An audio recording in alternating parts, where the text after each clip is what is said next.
Buenas tardes, bienvenidos a esta sexta edición de este Ateneo Online, donde el doctor Pablo Marán, junto con la doctora Sofía Grinenko y la doctora Mercedes Sáenz Tejera, continuarán con la presentación de casos. En esta oportunidad van a hablar sobre la obstrucción a la salida del ventrículo derecho. Y bueno, quiero recordarles que nos dejen en el chat su correo y su país, así podemos enviarles la grabación de esta charla e invitarlos al próximo Ateneo. Le voy a dar la palabra al doctor Pablo Marán, no me extiendo más. Gracias, doctor. Bueno, hola, buenas tardes. Gracias. Hola, buenas tardes a todos. Vieron que cambiamos un poquito, que al principio presentábamos un paciente y ahora de una cosa y otra que nada que ver. Ahora cuando se puede dar, como se está dando últimamente, presentamos dos pacientes del mismo tema. Pero eso es porque se da, porque presentamos pacientes que vamos viendo en la semana anterior o días anteriores. Bueno, el primer paciente lo va a presentar el doctor Héctor Gallardo. Héctor Gallardo es un obstetra que se dedicó a ecografía obstétrica y empezó a rotar con nosotros en la fundación hospitalaria, nos pidió una rotación de 2 meses y estuvo 4 años, hasta que pudimos, no sé cómo lo convencimos para que se vaya, pero bueno, al final nos dejó, pero bueno, aprendió muchísimo y nos deriva siempre muchos pacientes con muy buenos diagnósticos, así que le voy a dar la palabra a Héctor a ver qué nos va a presentar. Muy bien, muchas gracias. Voy a compartir pantalla. Díganme, a ver, si se me escucha bien. Habla más fuerte, Héctor. ¿Se me escucha bien ahí? Un poco bajito, no sé si todos escuchan igual. Voy a tratar de hablar lo más fuerte que pueda. Ahí se escucha perfecto. Bueno, mi nombre es Héctor Gallardo, pertenezco a la localidad de Merlo, en la provincia de Buenos Aires, de diagnóstico. Les voy a presentar una paciente que tuvimos de 37 años, sin antecedentes de patologías previas, con una historia obstétrica de 5 embarazos, con 4 partos vaginales y una cesárea, que comenzó a controlarse en una sala periférica y se le solicita una ecografía obstétrica a las 14 semanas 4, por la fecha de última menstruación que refería, y cuando lo vemos ahí un feto acorde a la FUM, si bien nos daba 15 semanas 1, pero el feto estaba hiperextendido y puede dar un poquito más el tamaño. Y enseguida nos llamó la atención, aquí se ve el cursor, se ve una translucencia marcadamente aumentada. ¿Se ve el cursor mío? Sí. Bien. Lo primero que resaltó fue esa translucencia, estaba fuera del periodo para hacer un screening de las 11-14 semanas. Y la otra imagen que resaltó fue esa imagen anecoica a nivel cervical, que correspondía a sacos yugulares dilatados, característicos del higroma quístico, de la translucencia aumentada y de muchas cardiopatías. Entonces ya teníamos una translucencia aumentada, sacos yugulares dilatados, ahí la translucencia que medía 8 milímetros, no se calculó riesgo por la edad gestacional, y cuando fuimos en esa primera ecografía de las 14 semanas a evaluar el corazón, lo primero que vimos fue que impresionaba ver una comunicación interventricular, con ahí un refuerzo ecogénico a nivel más apical del tabique interventricular, y también nos llamó la atención una marcada desviación del eje cardíaco hacia la izquierda, que también nos puede hacer sospechar una cardiopatía. Así que teníamos muchos elementos para evaluar. Entonces, sugerimos el cariotipo, También evaluamos la regurgitación tricuspidia, que es también un marcador de cromosomopatías y de cardiopatías en el primer trimestre. Tenía regurgitación tricuspidia positiva, acá vemos con una velocidad mayor de 60 centímetros por segundo, y con una diástole que ocupaba más de los 2/3 del intervalo. ¿Sí? Entonces, se le hace el cariotipo y vuelve a las 24 semanas y 4 días para un scan fetal, y con referencia de probable líquido aumentado por aumento de la altura uterina, y ya con el resultado del cariotipo de trisomía 21. Se hace el scan fetal y se encuentra, como en la imagen de 4 cámaras, una comunicación interventricular con una ligera asimetría de las cavidades ventriculares.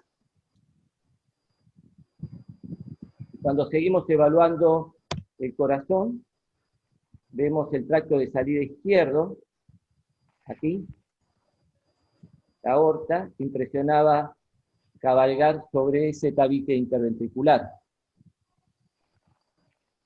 Bueno, ahora esta imagen está un poco perjudicada, así que unos segundos porque tengo que salir y volver a entrar a la otra imagen.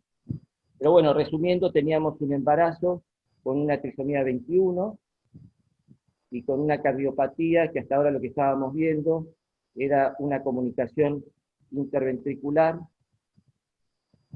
y una aorta que impresionaba cabalgar sobre el defecto. Seguimos ya con la siguiente imagen, y cuando vamos a la imagen de 3 vasos, ya arranca.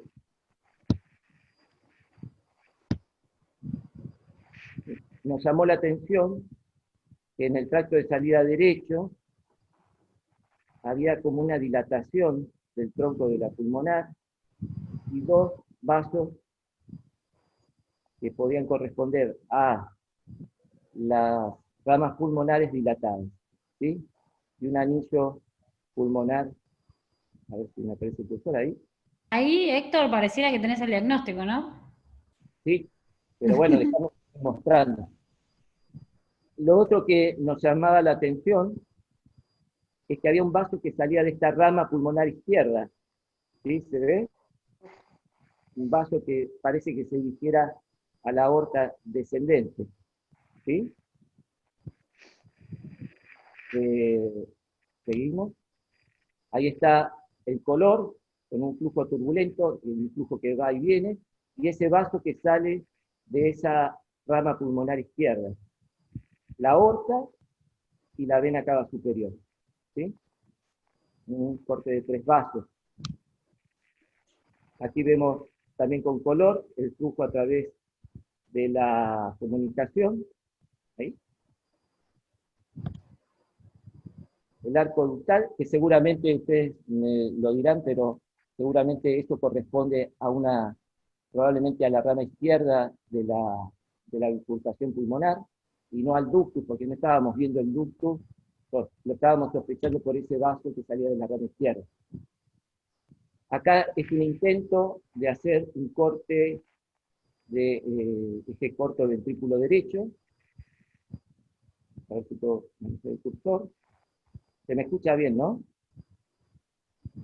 Ahí se ve las 2 ramas de la pulmonar y la aorta redonda, ¿sí? También tenía regurgitación tricuspidia, ahí se ve el flujo retrógrado a través de la válvula tricúspide, que hablaba de esa sobrecarga, y el flujo turbulento a través de ese vaso con ambas ramas dilatadas. La simetría de las cavidades. Y bueno, se pidió un ecocardiograma, porque nosotros somos obstetras y de patología cardíaca no sabemos casi nada. Necesitábamos que un cardiólogo nos dijera qué estaba pasando. Entonces, pedimos un ecocardiograma, obviamente con la presunción de una tetralogía de Fallot con ausencia de válvula sigmoidea, y el ecocardiograma es este, ahí se ve el flujo a través de ese tronco pulmonar con la dilatación de ambas ramas pulmonares.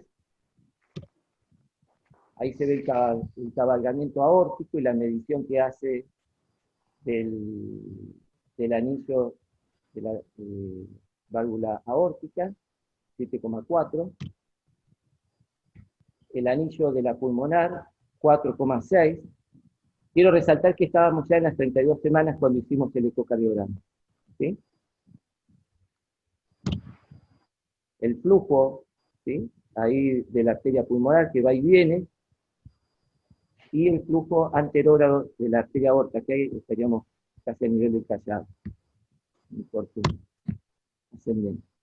La medición de ambas ramas que se bifurcaban, de las pulmonares, la derecha tenía 14,9 y la izquierda tenía 9,7 para las 32 semanas. ¿Sí? Obviamente que tapaba los valores normales. Bueno, el diagnóstico fue una agenesia de válvulas sigmoideas, y que está fuertemente asociada a trisomía 13, 18 y 21, en este caso era una trisomía 21, y también está muy asociada a la lesión del cromosoma 22q11. El 3 a 6% solamente de las tetralogías de Fallot pueden presentar ausencia de válvulas sigmoideas, y cuando hay ausencia de válvulas sigmoideas están asociadas en un 82% a tetralogía de Fallot. Y está fuertemente asociada a la ausencia o a un origen anómalo del ductus arterioso. ¿Sí? A nosotros nos impresionaba verlo saliendo de la rama izquierda pulmonar. Bueno, les cuento que el niño nació en un hospital público y murió a las 72 horas, tenía varias complicaciones. No conocemos mucho detalle de las maniobras que se hicieron durante el nacimiento, y pesó 2,100 kilos, con un retardo de crecimiento también. Así que bueno, dejo participar al siguiente expositor. Héctor, vos dijiste que lo consultaste con un cardiólogo que hace cardiología fetal. ¿Con quién lo consultaste? En ese momento lo vio Sofía. Ajá. Y vos Pero vos ya también, le habías dado el diagnóstico. Vos lo viste cuando yo te mostré las imágenes y apenas viste esa imagen de... No necesitaste ver nada, cuando viste la imagen enseguida me dijiste lo que es. Ah, pero vos ya lo habías sospechado vos, ¿verdad? No, no conocía la patología de las ausencias de sigmoideas. Imagínate que no es tan frecuente. Sí veía un Fallot, sí tenía trisomía, pero vos viste la imagen y enseguida dijiste. Está bien, entonces vos hiciste el diagnóstico de Fallot. ¿Vos, Sofía, querés agregar algo? La verdad que la imagen es muy característica, o sea, no se me ocurre ninguna otra patología que tenga una dilatación así de severa de las ramas pulmonares. Y lo otro que es súper característico es el patrón Doppler con flujo, ese no tenía justo, no pusiste una imagen, Héctor, pero con flujo anterógrado y regurgitación, ese patrón muy característico en ver, por ahí lo tiene en su presentación, del Fallot con agenesio. Y lo otro de esa patología es que es protector que el anillo pulmonar sea más chico que el aórtico. Que cuanto más grande sea el anillo, más insuficiencia y más dilatación del ventrículo derecho, y más chances de que haya insuficiencia cardíaca, incluso intrauterina. Esto me marca la importancia que siempre nosotros hablamos en los cursos que damos para los ecografistas obstétricos, que lo importante y lo que nosotros pretendemos cuando damos el curso hands-on, los workshops, es que el ecografista obstétrico detecte que el corazón no es normal. No les pedimos que hagan el diagnóstico preciso. Héctor fue más allá porque hizo el diagnóstico de Fallot, pero bueno, obviamente que si nunca vio una agenesia de válvulas pulmonares, primero hay que verlo para sospecharlo. Eso es más de cardiología. Pero lo importante es eso, derivarlo a tiempo. Después voy a hacer alguna pregunta, pero primero quiero que Mercedes termine con este paciente. Bueno, repasando un poco tetralogía de Fallot, la semana pasada estuvimos hablando un poco de anomalías del arco, una de las asociaciones más frecuentes en la tetralogía de Fallot es el arco órtico derecho. Este es un metaanálisis que hicieron evaluando qué cantidad de pacientes tenían arco órtico derecho y agenesia del ductus, como hablaba recién Héctor. ¿Se acuerdan lo que vimos en el corte de 3 vasos tráquea la semana pasada? Que decíamos el U-shape en el arco derecho comparado con el V-shape normal que tenemos en el arco izquierdo. Y lo que vieron es que los pacientes que tenían tetralogía de Fallot con estenosis pulmonar, arco órtico derecho tenían alrededor del 20%, los que tenían atresia pulmonar ascendía hasta el 33%, y aquellos que tenían agenesia de la valva sigmoides tenían un 22% de arco órtico derecho, así que es uno de los primeros aspectos a evaluar. Sabemos que en el corte de 4 cámaras, la tetralogía de Fallot, vamos a tener un corte de 4 cámaras normal, tenemos el signo de la Y en el corte de 5 cámaras, donde vemos que la aorta se va a llenar desde los 2 ventrículos, y en el corte de 3 vasos, el mal alineamiento de la aorta y la arteria pulmonar más pequeña. Una característica clásica del corte de 4 cámaras en el Fallot es que cuando yo apoyo el transductor para ir a abrir el corazón, el eje cardíaco está desplazado a 90 grados. Cuando nosotros vemos eso, que el eje está en 90 grados, en general ya sospechamos que algo no está bien. Y en el corte de 5 cámaras vamos a ver la Y característica de la CIB subaórtica con la aorta cabalgando la CIB. La misma foto que mostró Héctor. Es la misma foto que mostró Héctor, tal cual, y el video. Cuando vamos al corte de 3 vasos, ahí vamos a ver esta imagen que se ve arriba a la derecha, es la imagen característica del Fallot en el corte de 3 vasos tráquea. Vemos la aorta bien dilatada y bien anterior, y la arteria pulmonar más pequeña en general la obtenemos cuando hacemos un corte un poco más intermedio para medir las ramas pulmonares. Lo que a nosotros nos desvela en estas patologías es saber qué pacientes van a necesitar cirugía neonatal y qué pacientes necesitan prostaglandinas. Primero, porque vamos a tener que determinar el lugar donde van a nacer, y segundo, porque nos vamos a preparar para la cirugía. Uno de los primeros aspectos que se valoran es el Z-score de la válvula pulmonar y del tronco de la arteria pulmonar.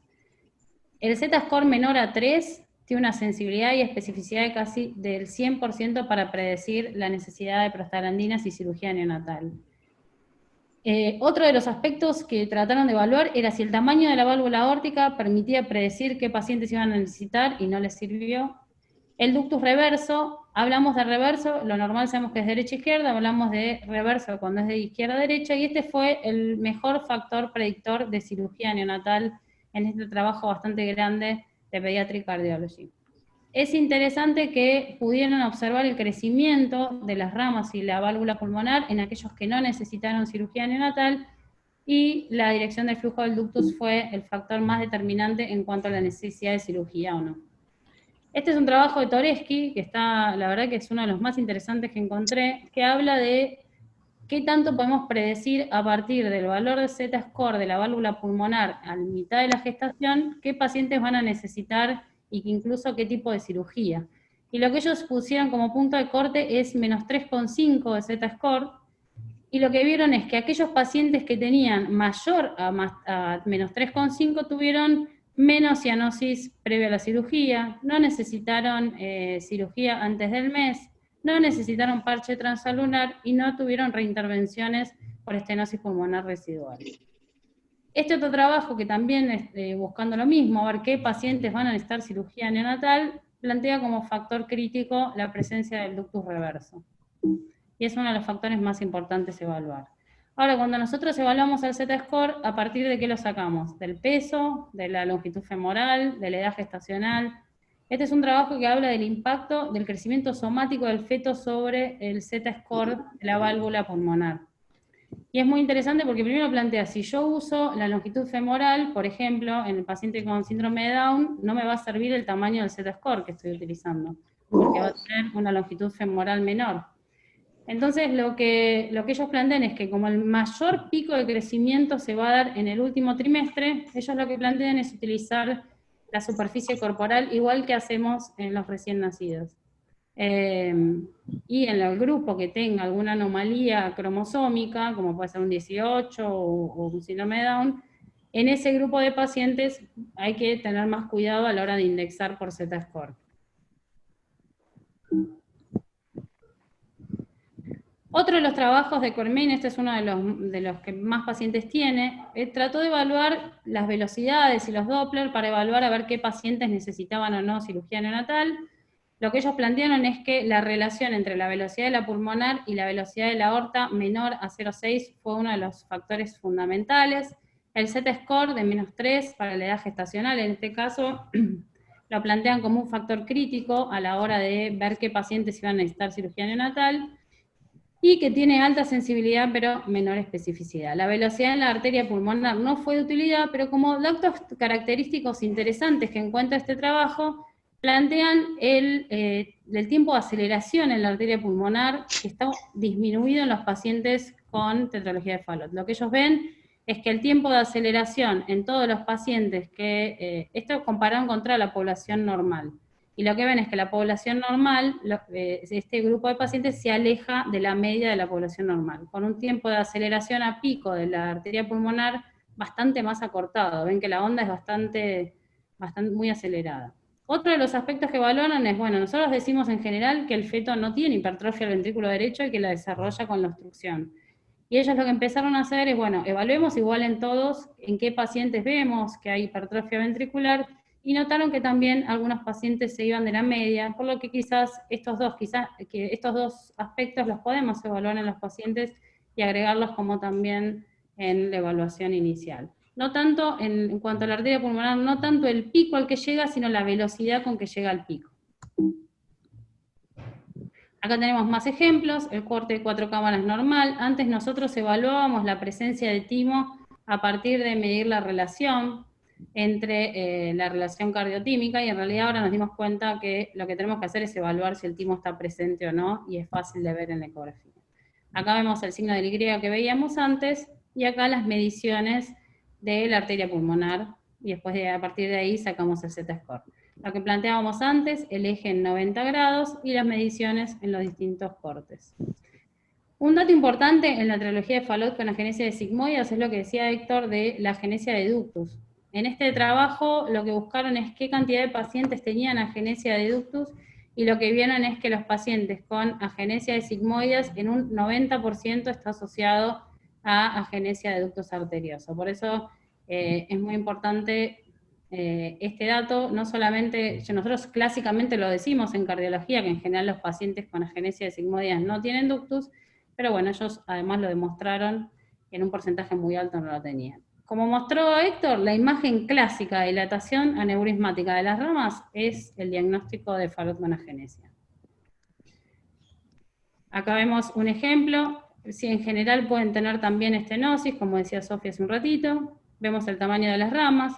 Este es un trabajo bastante interesante en lo que buscaron, lo que trataron de evaluar era qué pacientes le hicieron resonancia pulmonar, a la resonancia pulmonar fetal, y evaluaron qué pacientes tenían heterogenicidad a nivel de la resonancia pulmonar, y demostraron que aquellos pacientes que tenían mayor heterogenicidad tenían peor pronóstico y la mortalidad aumentaba mucho. Del grupo de pacientes son muy poquitos pacientes, pero la verdad que es un factor interesante, porque lo que ellos plantean es que en la medida en que las ramas van a comprimir la vía aérea, eso va a generar la dilatación aneurismática, comprime la vía aérea, eso va a generar alteraciones en el parénquima pulmonar.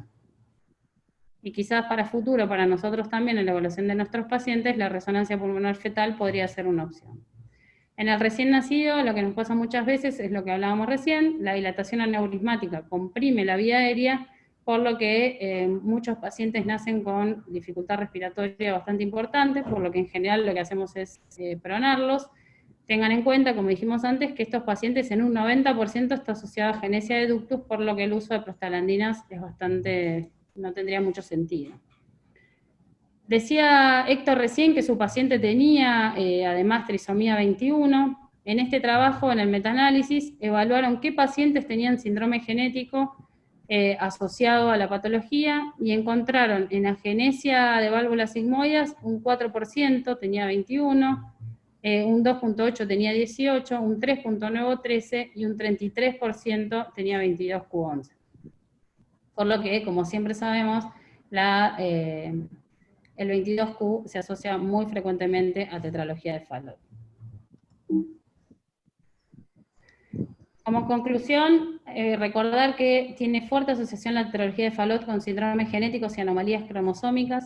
La TN aumentada aumenta el riesgo de tetralogía de Fallot, como vimos recién con Héctor, y como decía él, la TN aumentada aumenta el riesgo de tener cardiopatía congénita, independientemente o no si tiene el síndrome genético.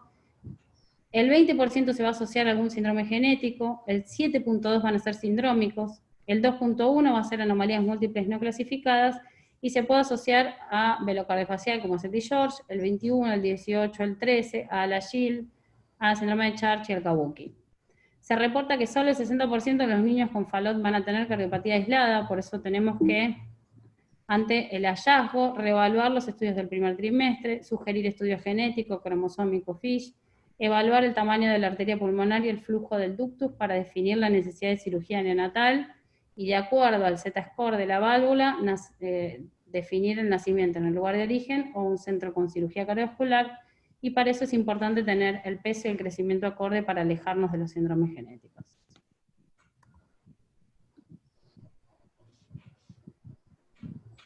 Muchas gracias.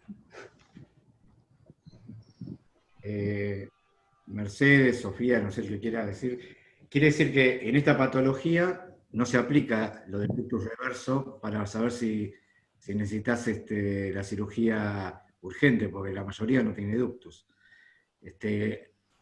Aprovecho que está Jorge Barreta y le voy a preguntar qué experiencia tiene él cuando opera, si ve algo, el ligamento ductal, o si es verdad que el ductus no está, porque también hay gente que dice que no es así, y cuál es la edad ideal para operar este chico.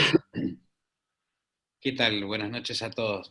No es buena la pregunta, Pablo, creo que alguna vez lo hemos charlado los dos, yo sé que tú siempre con el mismo tema.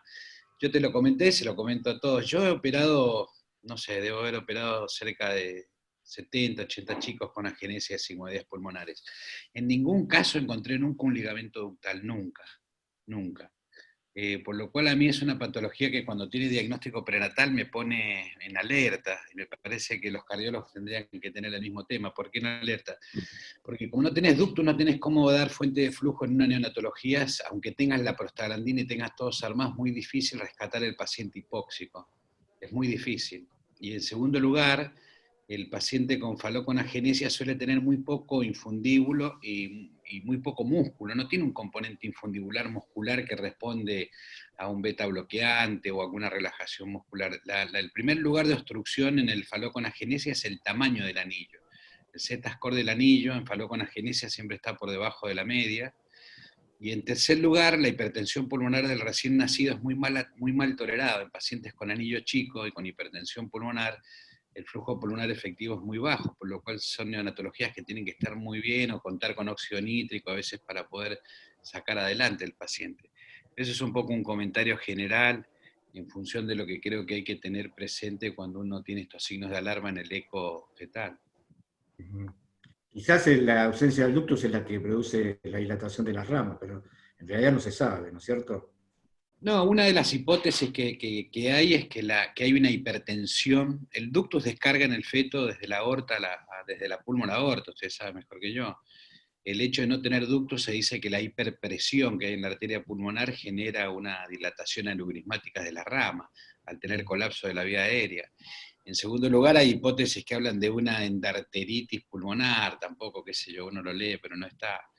Y en tercer lugar, lo otro que uno encuentra, que sí lo he visto en cirugía, porque hay técnicas más modernas para operar el Fallot con agenesia, es que la segmentación broncopulmonar no es normal, no es igual. No se ve la rama del lóbulo superior y la rama del lóbulo medio inferior.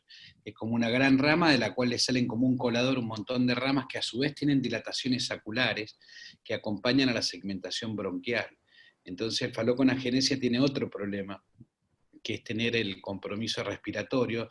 Ustedes recién nombraron la resonancia como uno de los elementos. Creo que el diagnóstico prenatal sirve para discutir al paciente en general, y a veces tener un faló con agenesia hace que a veces una resonancia oportuna en el feto pueda medir el compromiso que tengan las ramas pulmonares con la vía aérea, que es el otro gran problema de la ventilación de estos pacientes. Pero es todo anormal. Pero yo creo que es una patología totalmente distinta al faló aislado solo. En mi experiencia personal, que vimos muchos, por lo general no, como dijiste vos, depende del anillo pulmonar y la estenosis pulmonar, pero por lo general dan un poco más de tiempo, por suerte, para la cirugía. No es una cirugía tan urgente, lo podemos programar un poquito más.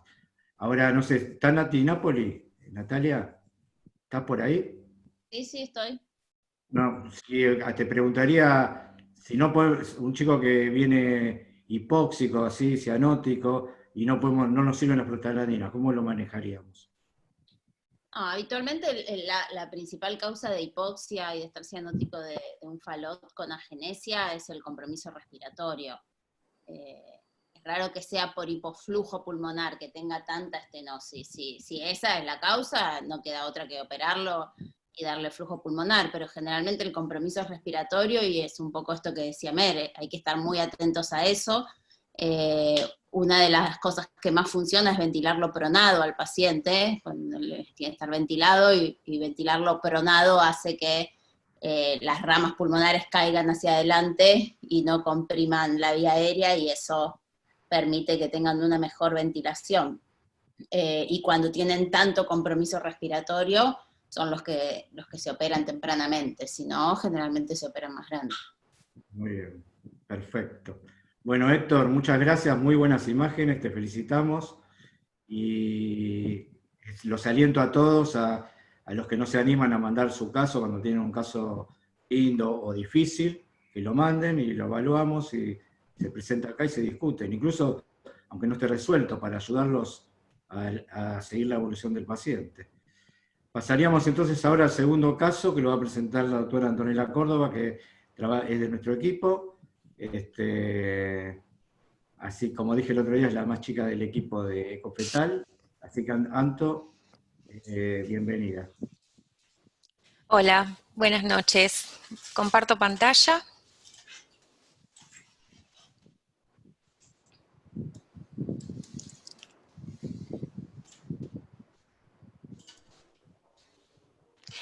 Bueno, siguiendo en la misma línea con el caso clínico que presentó Héctor, les cuento una paciente de 31 años con un embarazo de 27 semanas de edad gestacional, primer gesta, es de la provincia de Buenos Aires, presentaba un screening del primer trimestre de bajo riesgo, la única morbilidad que tenía era hipotiroidea, tenía levotiroxina, tenía un scan a las 22 semanas con anatomía normal y traía un ecocardiograma de su ciudad de origen a las 26 semanas con sospecha de cardiopatía. Este embarazo continúa su seguimiento en el hospital y nace en IVA.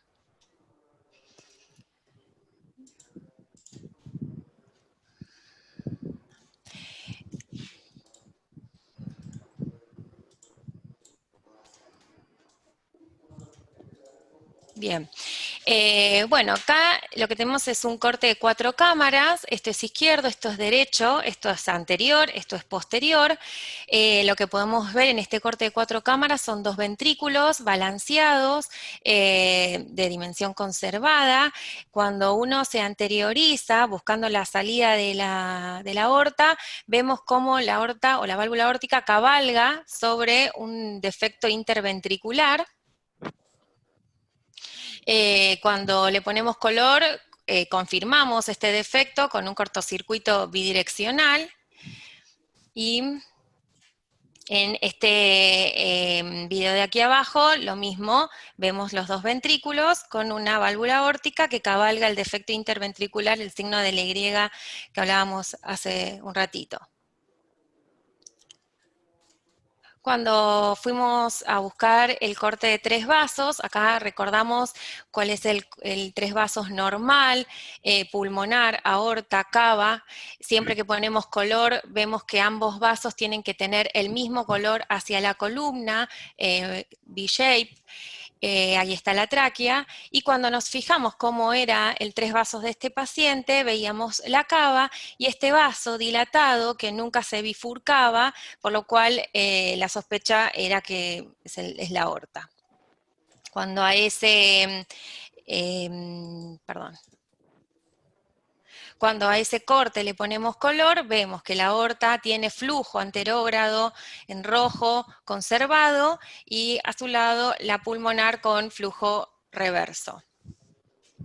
Acá hay una figura de las ramas pulmonares, tronco, una rama y otra rama, que en la próxima diapositiva se puede ver mejor.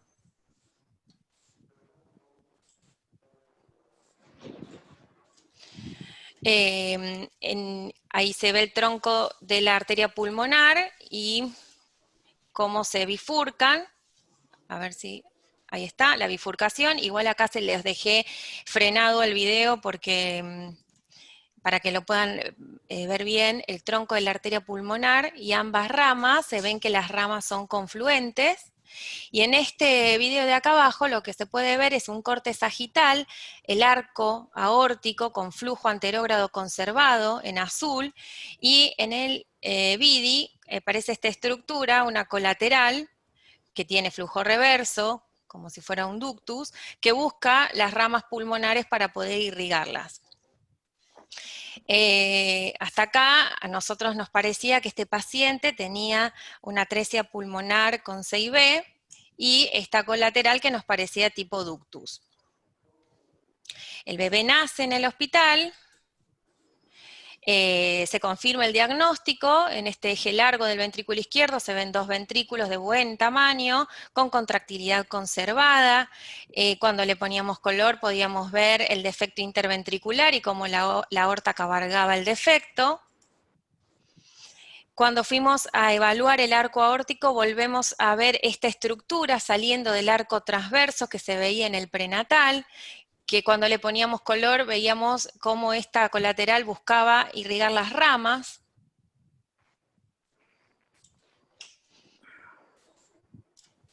Y acá, en un eje corto de los vasos, se puede ver la aorta con la CIB en hora 12, una CIB subaórtica, y cuando le ponemos color, también se puede volver a confirmar la comunicación interventricular, y acá se pueden ver las ramas pulmonares confluentes, confirmando lo que habíamos visto en prenatal, que sobre sus ramas pulmonares. Cuando nace, luego del ecocardiograma, como evaluación inicial, le hicimos también la angiotomografía. Acá se ve la aorta, acá podemos ver el tronco de la arteria pulmonar hipoplásico y las ramas pulmonares confluentes, derecha, izquierda, el arco aórtico, y en el arco transverso esta estructura que veíamos en el prenatal, con una colateral tipo ductus que va en busca de irrigar ambas ramas pulmonares que son confluentes. Y en la reconstrucción de la tomografía, otra vez, el arco aórtico, y desde el arco transverso aparece esta estructura, la colateral tipo ductus, que va a ir en busca de una rama, otra rama. A este paciente, como estrategia quirúrgica, se decide realizar un conducto ventrículo derecho arteria pulmonar. Esta es la tomografía en el periodo neonatal, y esta es la tomografía del seguimiento. Aquí tenemos el conducto de sano, la rama izquierda, la cual tiene un tamaño conservado.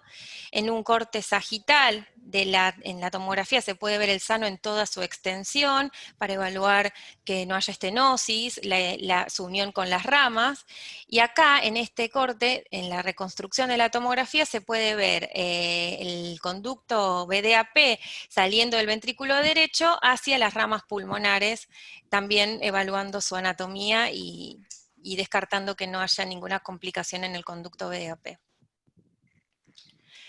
En el seguimiento del paciente, Este ecocardiograma es para mostrarle cómo vemos el conducto VDAP en toda su extensión y al ingreso de las ramitas pulmonares que están ahí abajo. Este es otro ejemplo de una anastomosis central. Fíjense, esta es la aorta, aquí aparece un tronco de la arteria pulmonar muy hipoplásico con atresia pulmonar, y ambas ramas pulmonares, que si bien son confluentes, realmente tienen un tamaño mucho menor que el ejemplo que les presenté.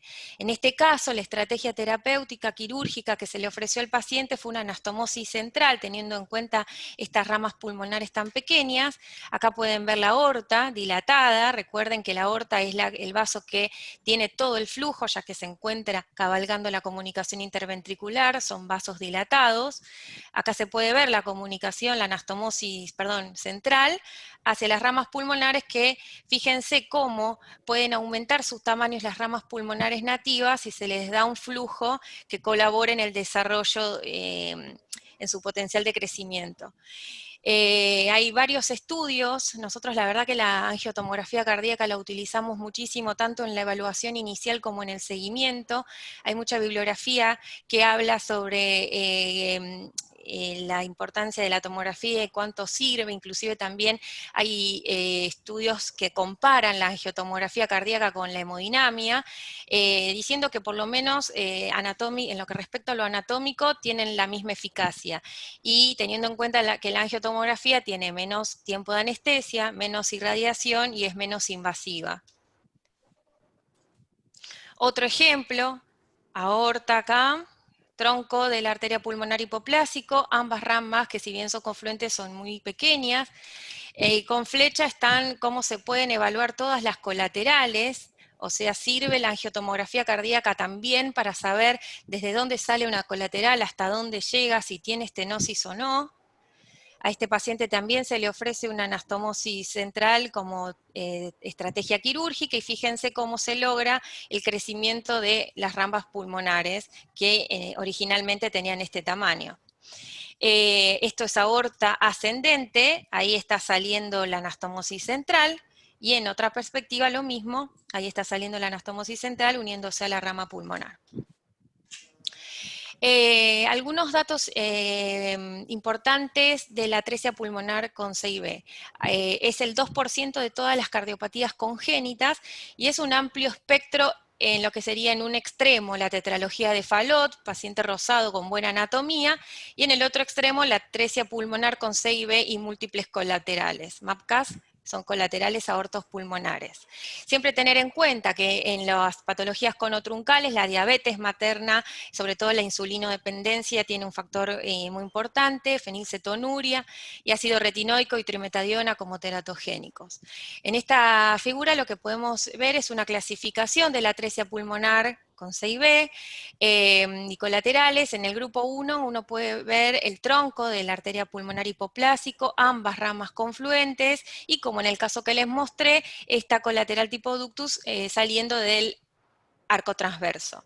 En el grupo 2 lo mismo, sin poder ver el tronco de la arteria pulmonar, o que este sea muy hipoplásico, atlético.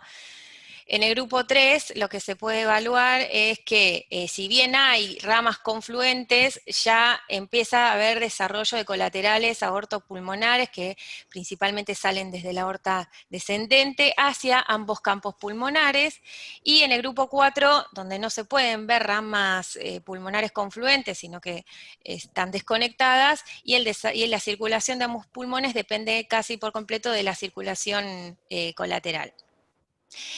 ¿Cuáles son las cosas que nosotros tenemos que tener en cuenta en esta patología? En primer lugar, si las ramas pulmonares son confluentes o no confluentes, es un dato que en el prenatal nosotros le prestamos mucha atención.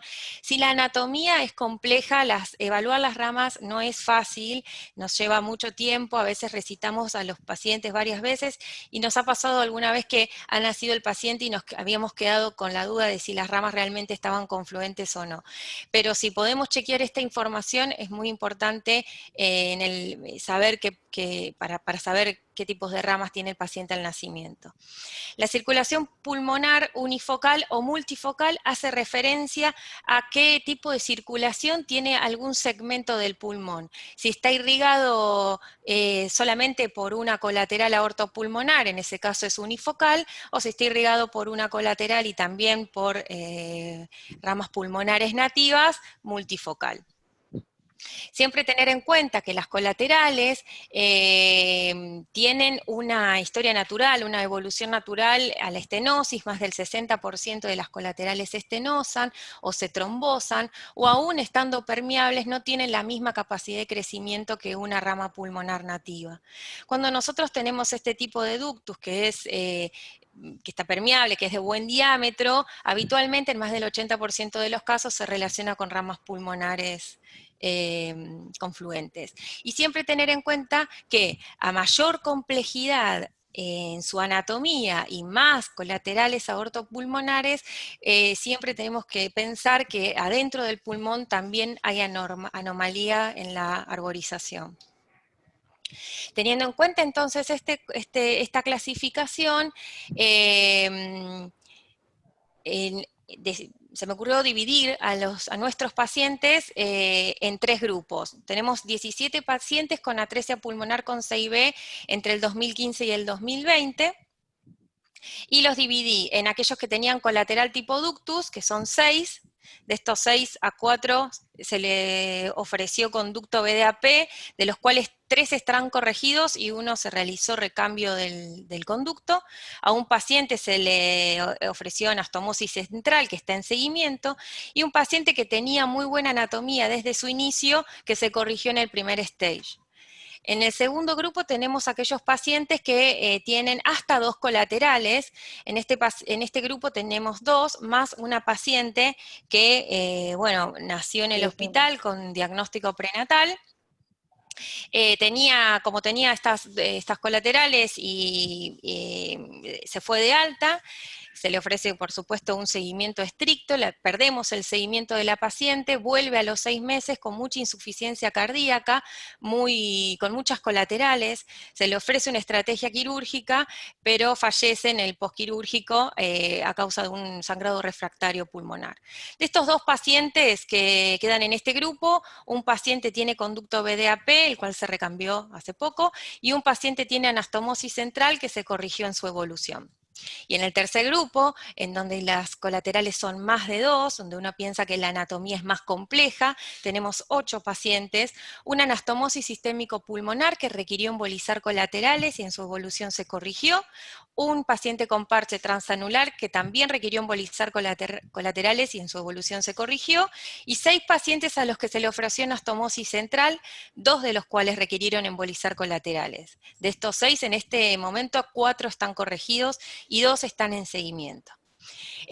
Así a simple vista uno puede notar que en este grupo, que en la anatomía es más compleja, se ofrecieron principalmente anastomosis centrales y han requerido embolizar colaterales. En el hospital ninguno de estos pacientes nació sin diagnóstico prenatal, teníamos 100% de diagnóstico nuestro o por colegas del interior que nos derivaron los pacientes. Se hizo el diagnóstico en un promedio de edad gestacional de 29 semanas, el feto más chico tenía 18. La edad de la primera cirugía fue de 56.8 días y el peso de la primera cirugía fue 3.400. Entonces, para hablar un poco del seguimiento de estos pacientes, nosotros teníamos la tomografía del periodo neonatal y luego la tomografía del seguimiento. Acá está faltando la paciente que se corrigió inicialmente, que no tenemos la tomografía del seguimiento porque ya estaba corregida. Y les pinté en amarillo aquellos pacientes que están corregidos para que puedan ver o notar la diferencia del crecimiento de las ramas pulmonares. Estas cifras son Z-score según peso, ¿no? De ambas ramas pulmonares, neonatal y en el seguimiento. Y fíjense que todos los que pudimos corregir son aquellos que muestran cómo han mejorado sus ramas pulmonares. Aquellos que aún mejorando sus ramas pulmonares no alcanzaba para poder llegar a la corrección, se les ofrece otra fuente una nueva fuente de flujo para seguir aumentando o ampliando las ramas pulmonares. Una bibliografía recomendada. Bueno, y este es un esquema que se me ocurrió para poder explicar el trabajo que se viene realizando con estos pacientes en los últimos años. El objetivo nuestro es la rehabilitación de las ramas pulmonares nativas, bajo esta premisa de que tienen mucho mayor potencial de crecimiento que las colaterales. El objetivo final, por supuesto, es la cirugía correctora para estos pacientes, que significa ampliar las ramas pulmonares a lo máximo que se pueda, reconstruir ventrículo derecho, arteria pulmonar con homoinjerto, conducto de Hancock y cierre de CIB. Existe también la CIB fenestrada, cuando hay aumento de la presión del ventrículo derecho. Nosotros no tenemos ningún paciente con CIB fenestrada. Vuelvo a repetir e insistir con el diagnóstico prenatal para saber en qué paciente vamos a tener enfrente al momento del nacimiento, y la evaluación inicial en la NEO con el ecocardiograma, la angiotomografía, en casi la mayoría de nuestros pacientes. Se define la necesidad o no de prostaglandinas dependiendo de si esas ramas pulmonares son ductus dependiente o si tiene colaterales aortopulmonares hacia ambos pulmones, entonces la oxigenación está asegurada y las prostaglandinas no son necesarias. Suponiendo que no tengamos que poner prostaglandinas, entonces ese paciente, en el caso de que se pudiese ir de alta, se programa un seguimiento ambulatorio y una vigilancia estricta. Llegamos así al primer stage, o el primer momento quirúrgico. Nosotros, perdón, pueden silenciar los audios porque, perdón. El primer momento quirúrgico, que tenemos un promedio en el hospital de 40 a 50 días, por supuesto que aquellos pacientes que tienen prostaglandinas tienen un momento quirúrgico un poco más acá, pero este es el promedio. Y en este momento se trata de ofrecer una estrategia quirúrgica para ampliar las ramas pulmonares, como una anastomosis central, conducto BDAP. Si hay alguna colateral para unifocalizar, se realiza, y si está en condiciones el paciente por su anatomía de llegar a la cirugía correctora, también. El segundo stage tenemos un promedio de 13 meses. En este estadio se estudia al paciente con angiotomografía, cateterismo si lo requiere, se plantea si está en condiciones o no de llegar a la cirugía correctora, y por supuesto se aprovecha el momento quirúrgico para otras problemas que tenga el paciente de resolución quirúrgica. Si es necesario el recambio de conducto, o la plástica de las ramas pulmonares, o unifocalizar alguna colateral, reducción de la aorta ascendente. Acuérdense que dijimos que era un vaso que al estar en contacto con la comunicación interventricular podía dilatarse, plástica de la válvula tricúspide, etc. Tercer stage, también plástica de ramas pulmonares, unifocalizar colaterales y la cirugía correctora, y algunos pacientes necesitan llegar al cuarto stage. Quiero decir, el paciente, dependiendo de su anatomía de ramas pulmonares, puede corregirse en este estadio, en este o en este, dependiendo qué tipo de complejidad tenga, ¿no? Casi todos nuestros pacientes están corregidos en este segundo stage. Un solo paciente se corrigió acá, uno solo al tercero y uno solo tuvo que llegar al cuarto. Y en cuanto al seguimiento clínico de estos, pacientes, clínicamente siempre recordar que estos pacientes pueden sufrir de hipoxemia si el flujo pulmonar no es suficiente, o al revés, de insuficiencia cardíaca si las colaterales son muchas y el paciente tiene hiperflujo. El ecocardiograma siempre, y el cateterismo diagnóstico y o terapéutico en el caso de que se puedan embolizar colaterales, y la angiotomografía, ya les comenté que la utilizamos muchísimo, y en el seguimiento la angioresonancia para aquellos pacientes que en algún momento requieren recambio de homoinjerto. Entonces, de nuestros 17 pacientes con atresia pulmonar con CIB, se corrigieron 11, que es el 64.7%. De estos, hay uno solo que se corrigió en el primer stage, 4 conductos BDAP, 4 anastomosis centrales, una anastomosis sistémico pulmonar y un parche transanular. Variantes anatómicas, que exceptuando la anomalía coronaria, ARSA, vena cava izquierda persistente y arco aórtico derecho, siempre es muchísimo más fácil evaluarlos en el periodo prenatal. había pacientes, por supuesto, que coexistían más de una variante anatómica. De estos 17 pacientes, 4 tenían 22q11 y 1 tenía síndrome de Charge. Perdón, hoy. De estos 4 pacientes es un 25% que, como decía Mer antes, es el porcentaje que está publicado de 22q11, entre un 25 y un 35-40%. La bibliografía, cuando habla del 22q11 y atresia pulmonar con CIB y colaterales, coincide en que los pacientes que tienen 22q11 positivo tienen una anatomía pulmonar un poco más compleja, con más colaterales, con menos NACATA. La verdad que nuestros pacientes, de estos 4, 3 están corregidos en el segundo estadio, y cuando fuimos a buscar los NACATA pre y postquirúrgicos, los que están amarillitos son los 22q11, y realmente no ha habido diferencias con respecto a los 22q11 negativos. Pero bueno, acá también aprovecho para mostrarles el crecimiento de casi todos los pacientes en su NACATA pre y postquirúrgico. Y el Charge, que es un 6.2%, que se le ofreció una anastomosis central y actualmente está en seguimiento. Eso es todo.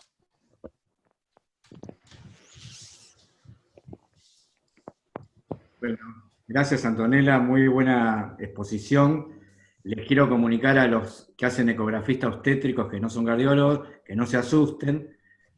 Antonella nos mostró todo lo supercardiológico y todo lo que viene después del diagnóstico prenatal, pero esto, gracias a que ustedes sospechen el diagnóstico de una cardiopatía y lo compartan y trabajen en equipo con la gente de cardiología, esto puede llegar a buen fin, como mostró Antonella en este momento. O sea, como dijimos antes, lo importante es sospechar la cardiopatía y después en equipo tratar de diseñar el mejor seguimiento y elegir el tratamiento, lugar y tiempo adecuado.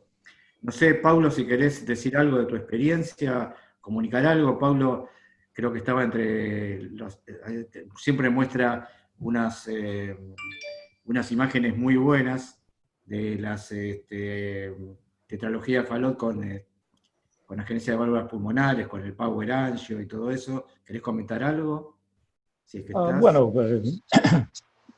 me parece muy interesante que ustedes usan mucho para diagnóstico de las colaterales la angiotomografía neonatal, ¿no? Esto, aunque nosotros también usamos tomografía, pero todos los casos prácticamente hacen cateterismo y definición angiográfica de las colaterales. Otra cosa que me parece importante es que no pienso ter detectado alguno de los 17 casos que tenga realizado cateterismo intervencionista en el periodo neonatal, por ejemplo, para colocar un stent en los ductos cuando hay como única fuente de circulación pulmonar un ductus con los vasos confluentes. En esos casos muchas veces tenemos colocado un stent en el ductus, usamos prostaglandina, mantenemos el ductus abierto y luego ponemos un stent en el ductus cuando las pulmonares son confluentes, obviamente, ¿no?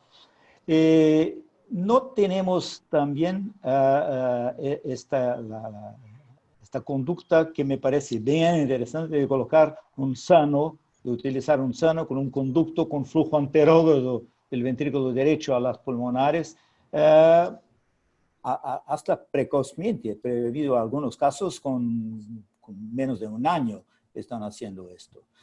Entonces, los resultados son buenos, ¿no? Esto me parece bien importante.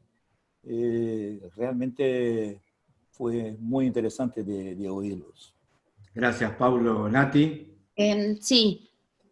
Nosotros un poco el tema del cateterismo en el periodo neonatal, nosotros lo que hacemos es hacer la tomografía no solo para identificar las colaterales, sino para identificar bien el SIGAL, porque nuestro principal objetivo es en el periodo neonatal ese es el crecimiento de ese árbol pulmonar principal. Ya después en el siguiente estadio, cuando vemos si creció y ahí nos planteamos la unifocalización, si hay circulación unifocal o colaterales que tienen que ser unifocalizadas al árbol pulmonar, en el segundo estadio sí todos los pacientes se les hace angiografía. Pero como en el primer estadio el objetivo es buscar el SIGAL para definir qué fuente de flujo le vamos a dar para hacerlo crecer, porque creemos que a largo plazo lo mejor es el crecimiento del árbol pulmonar propio, por eso no le hacemos angiografía en el periodo neonatal. Y la fuente de flujo que elegimos, bueno, por ahí eso te lo puede decir mejor el doctor Barreta, pero depende del tamaño de las ramas pulmonares, si le ponemos un sano o algún tipo de anastomosis central. No sé, Jorge, ¿querés hablar? Yo tengo algunas preguntas del público, pero si querés terminar de decir algo, Jorge, Sí, Barreta. no, termino de redondear la idea. Nosotros tomamos una idea, que es rehabilitar el árbol pulmonar principal. En general, en el Roger mío, o Brizar modificado, tratamos de poner un shunt central de la aorta, el más grande que le entra, que lo hacemos tratando de ir hacia el tronco pulmonar. Las ramas por lo general son de 2 milímetros, 2,5, 1,8, y tratamos de hacer un conducto que dé flujo central. A los meses los volvemos a estudiar. Con esta técnica hemos tenido bastante crecimiento del árbol pulmonar principal, y algunos bebés tienen alguna colateral aislada, entonces en un segundo estadio el pensamiento es a ese árbol, que ahora es un poquito más grande, le conectamos alguna colateral que no está unifocalizada, entonces la conectamos. Y en general en ese estadio vemos qué árbol pulmonar nos quedó, si nos da una cata para corregirlo, o ahí hacemos un conducto de sano, que es un conducto BDAP, para que nuestros hemodinamistas después puedan trabajar en alguna otra embolización y alguna eventual dilatación de las colaterales. Y después, cuando ya tenemos un estudio que en la cata nos da, lo corregimos. Ese es el plan estratégico. Ya utilizamos en otra época la unifocalización con ramas pulmonares con colaterales, que a mí en lo personal no me llevó. Son técnicas quirúrgicas muy agresivas, que son factibles, que es reproducible, pero los pacientes a largo plazo la colateral hace hipertensión pulmonar. Ese es un poco el modelo de tratamiento que imponemos nosotros en el servicio. Anto, acá hay una pregunta que dice, ¿por qué le hicimos el scan, le repetimos el eco al paciente, el ecocardio al paciente, si tenía un scan detallado que decía que era normal el eco? ¿Cómo se le terminó haciendo al paciente? No, como screening, no fue por sospecha, ella hizo el scan y después como screening hizo el ecocardiograma, en esto de que insistimos en que el ecocardiograma fetal se debería hacer sin ningún motivo, simplemente eso. Claro. Remarca nuevamente lo que venimos diciendo siempre, que le prestemos atención al corazón. Seguro le hicieron un scan para ver la carita y se olvidaron de las cosas importantes. Esta es una patología aparte que con un corte como el 4 cámaras, por ejemplo, uno ya puede sospechar que algo no está bien, más allá de las ramas pulmonares, que es difícil y todo lo demás, el 4 cámaras ya nos da la pauta de que hay algo que no está bien. A veces, porque justamente el Falot, podés perder el diagnóstico de Falot, porque si vos le haces un 4 cámaras convencional, es normal. No ves nada. Te tenés que ir anterior para que aparezca la 6B y buscar las arterias. Si no, si vos te quedás en el 4 cámaras, no haces el diagnóstico. Eso es lo que pasa cuando los ecografistas saben el ecocardio, saben el 4 cámaras, le midan la frecuencia cardíaca, ven que late bien y ya está. Ahí está el problema. Hay que agregar todos los otros cortes como aconseja la ISUOC.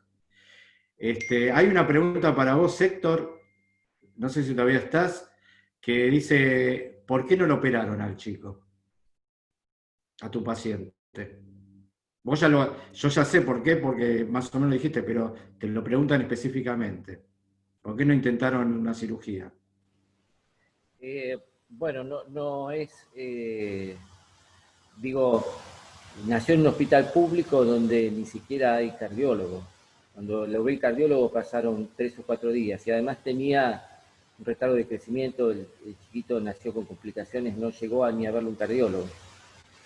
No es yo diría que la respuesta es que la realidad en los diferentes lugares es diferente. Está bien, está buena esa, porque no hay una derivación por una red fetal que haga nacer al chico en un lugar donde enseguida lo conecten con un lugar donde le puedan brindar alguna solución. Así es. ¿Alguno del público, de todos los que están, que se quedaron bastante, a pesar de que nos pasamos ya 10 minutos, tienen algo para preguntar, quieren preguntar algo? Levanten la mano y pueden hablar, le damos el micrófono, a ver. Los escuchamos. No, ya que yo puedo comentar también que tuve un paciente con una agenesia de sigmoideas, que en el periodo neonatal estuvo muy hipóxico y no pudimos sacarlo de la hipoxia y falleció en las primeras 24 horas. Y bueno, ahí Natalia explicó un poco cómo ayudar en la hipoxia severa, quizás por ese compromiso pulmonar del árbol bronquial, que quizás esas ramas pulmonares al ser tan grandes comprometen la vía aérea, y todo el compromiso pulmonar que tiene no permitió que el paciente mejore. El paciente estuvo en respirador y no pudo avanzarse. Quizás algo similar le pasó al paciente de Héctor. Pero bueno, es a veces fue muy complicado. El diagnóstico igual en ese paciente que cayó en el hospital fue postnatal, se le hizo cuando nació, el paciente estaba muy hipóxico y no pudo alcanzar a derivarse, así que... Pero bueno, el falot con agenesia hay que derivarlo y un centro de alta complejidad, porque las complicaciones en la vía aérea pueden ser muy... Sí, lo que hay que lograr es que el paciente vaya al lugar más cercano. Si el hospital donde se le va a hacer la solución no tiene maternidad, que sea muy cercana y que se haga rápidamente y en las mejores condiciones. Lo ideal, que nazca en el lugar donde se lo va a operar. ¿Alguna otra pregunta del público? Si no, Mercedes tiene preparada una actividad para que hagan. Mercedes. Sí, acá estoy. Dale. Dale que se te van a escapar todos.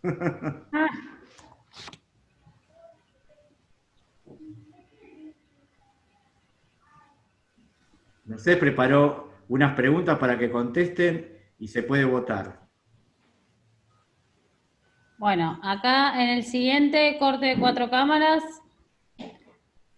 ¿Ahí ven la pregunta? Sí. Sí, perfecto. Pero tapa en 4 cámaras. Primero deja un poquito más Deja un poco más la imagen, sí. La imagen un poquito ¿Ahí lo ven? No, ¿Lo saca, puedes correr? No, pero cada uno puede correr el cuadrito ese de la votación, si ponen es verdad. No, pueden es verdad. correr, cada uno Muy lo bien, corre. sí. Dale. Se me desapareció. Mirá, ¿ves la votación, Mer? Yo lo estoy viendo. Hay un 84%, 85% que dice que el eje cardíaco está en 90 grados. Y el 4 cámaras normal, un 20%.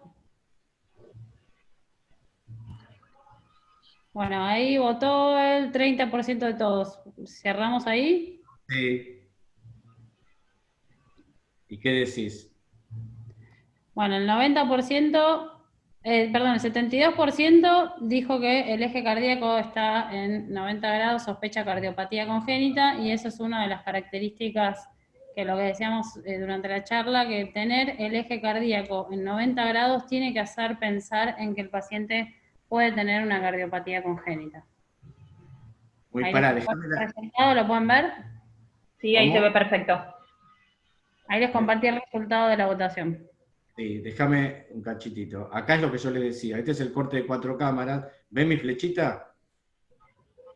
Sí. ¿Ven la flecha mía? No. Bueno, entonces mostramos. mía.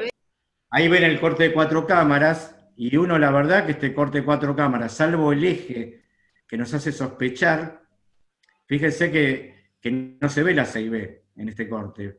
porque es un corte bien posterior, donde se ven las válvulas AB a distinto nivel, pero no tiene 6B. Entonces, uno pasa de largo esto. Ventrículo izquierdo, ve la aorta descendente, tabique interventricular, chau, late bien, vamos a otra cosa. Eso quiere decir que el ecografista no está entrenado para descartar cardiopatía, pues si no tendría que hacer 3 o 4 cortes más, que están todos en las normas de la ISUOC, y que nosotros siempre las refrescamos, igual que Pablo Zielinski y su grupo. Dale, Mercedes, sí. ¿Tenés algo más o es la única? Acá está. No, acá tengo otra, a ver.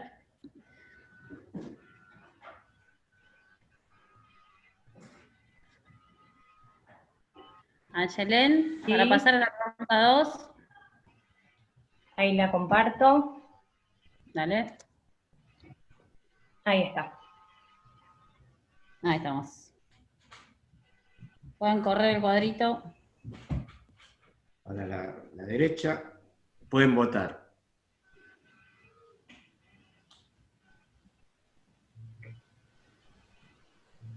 Lean todas las opciones.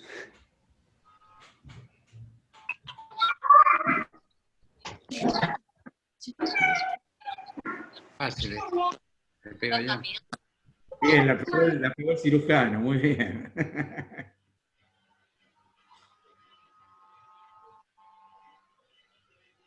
Ahí estamos, finalizamos la votación ahí. Estamos, finalizo. Dale. Bueno, y ahí el 77% contestó que todas son correctas, y las opciones eran que es una cardiopatía compleja, porque vemos una CIB subaórtica, que la CIB es subaórtica, y por su sospecha revalorar el arco aórtico para evaluar que no tenga un arco aórtico derecho. Y a la derecha de la imagen se ve la Y esa que dijimos antes. Igual agregó algo, ojo, ¿Vale? que también puede ser una CIB aislada. Una CIB subaórtica existe. Lo que pasa es que es raro diagnosticar una CIB aislada, se ve poco, pero bueno, también puede ser una CIB aislada, pero todas son correctas, está muy bien. Y la última, Ayelen, si querés compartir Sí. la votación. Comparto. Esta es la última, prometo, no les tomamos más examen. Ahí está. Este es un corte de 3 vasos.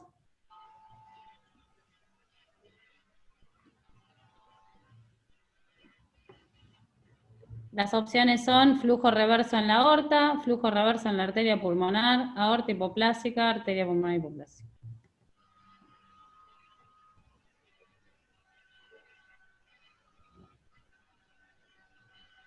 Estamos un poco sesgados por los temas que vimos hoy, pero...